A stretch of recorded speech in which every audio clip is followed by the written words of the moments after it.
In this lesson, we're going to look at some exponential and logarithmic equations. And we're going to be using that key connection between logarithms and exponents. If we have b to the y equals x, then that's the same as saying y equals log base b of x. All right? So this connection is very useful. All right? It's basically the definition of a logarithm. All right? Now, we've seen how we can use our calculator to find base 10 and base e. So base 10 happens when we just have the log. We use the log button. Base e is the ln. So base 10 is the log, and base e is ln. All right. Now, what happens when we have a base that's not e or not 10? Well, we have an important relationship called the change of base formula. And this change of base formula can take any base b and change it to another base. So here's the change of base formula, something that you'll want to memorize. The log base b of m is equal to log base a of m over the log base a of b. All right? So basically it takes a logarithm that's in one base and it kind of splits it up. Notice that the m, the argument, goes up to the top, and the b, the base, goes down to the bottom. And so it just splits it up, and then notice that we have different base now. All right, we went from base b to base a. Now, we're going to use this with our common log or our natural log. So there's two versions that are really important, and that is this. Log base b of m is equal to the log of m over the log of b. And again, notice the m is going up top, the b is going down below, and this is a common log. Another way to use this is with a natural log. And so with a natural log, we can say that the log base b of m is equal to the natural log of m over the natural log of b. Okay, so let's try this out, and we'll use a few that we're familiar with here. Log base 5 of 125. All right, so this is something that we should be familiar with. This is asking a question. The question is, what is the power you put on 5 to get 125? Well, the power is one we should be familiar with. It's 3. 5 to the third power is 125. Okay, but let's see how we can use our calculator to find that. So using our change of base formula, we can say the log base 5 of 125 is equal to the log of 125. That's the common log over the log of 5. Notice the 125 went up top, the 5 goes down below. Let's see what our calculator has to say about that. All right. So we can go to your calculator or go to Desmos. Okay, we're going to go find, for Desmos, we're going to hit the functions key. And we're going to scroll down. If you're using the scientific calculator, it kind of shows up on a different menu under functions. But let's go the log of 125. Close that parenthesis, divided by. Make sure you close that parenthesis. And we have the log of 5. And enter. There it is, 3. So we got 3, and that's what we expected. So this is equal to 3.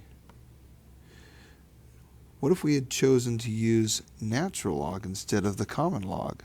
Well, let's see how that would work. So if we use the natural log, ln, if you're on a keyboard, you can also just type ln. All right, natural log divided by, in fact, here I'll just type it ln. See how that works? Natural log of 5. Okay, there it is. It also will give you 3.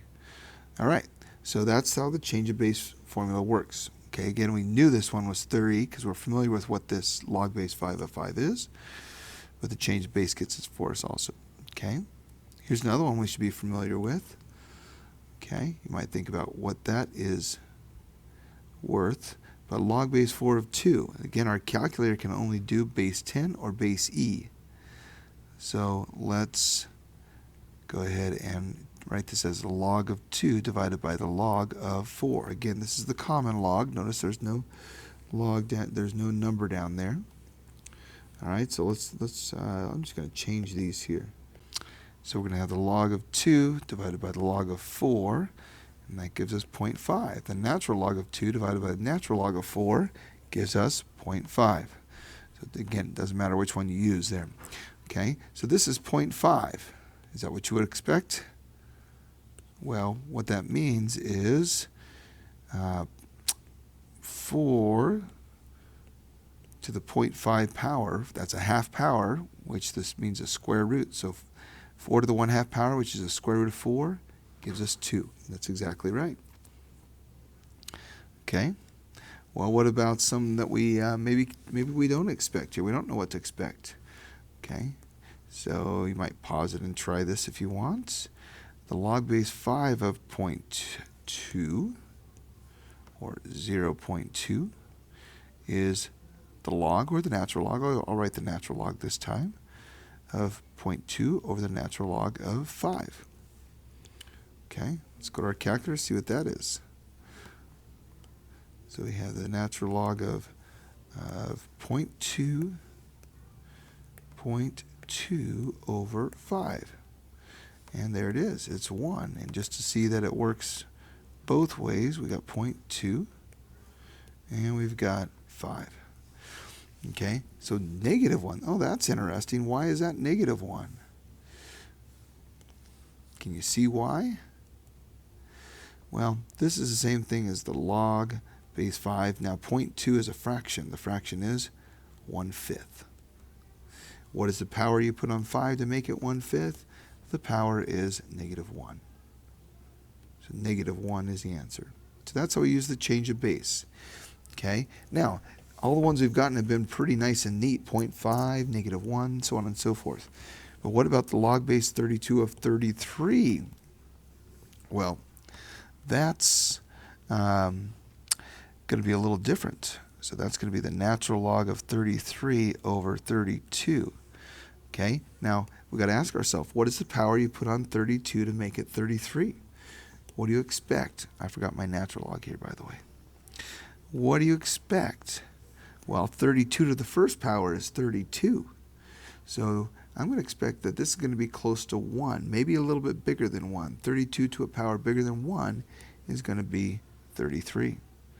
All right, so let's go try that out there. So we have natural log of 33 divided by the natural log of 32.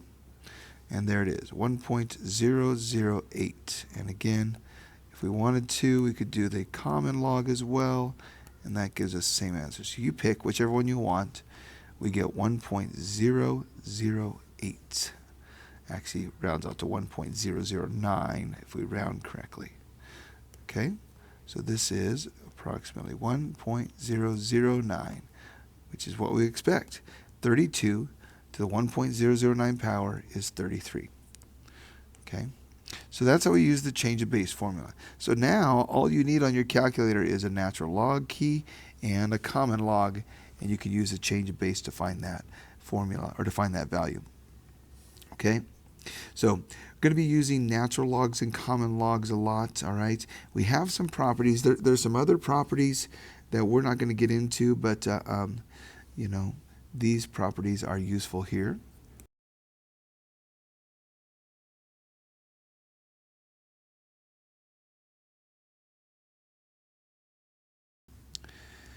So if we have log base b, any base of 1, that's going to be 0. So that means if we have a common log of 1, that's 0. Because what is the power you put on 10 to get 1? It is 0. And what is the natural log of 1? Well, that's going to be 0 also, because that's true for any base. We know if the bases match, we get a log of 1. So log base 10 of 10, where we don't write the base 10, but this is the common log of 10, that's going to be 1. And the natural log of e is going to be 1. because the base is e here, the base is 10 here. And when the base matches the argument, we get a value of 1. All right. Then we have log base b of b to the x. So that would be a common log of 10 to the x. Well, that's just going to be x, because taking the log of a power cancels it out. Okay, and the natural log of e to the x is just going to be x. Okay. If we have a log and a power, and the bases match, then that's going to also cancel, because a log and a power are opposites. So if we take 10 and we take a common log of x as the power, well, that's just going to be x, because a log, which is a power, on 10 just gives you x. Okay, they cancel each other out, in other words, the log and the exponential. If we take the natural log of x and put it on an e, because the base of natural log is e, then we get x. All right, so now we're going to solve some equations, and those properties might come in handy there. Definitely these properties, the change of base, will be important.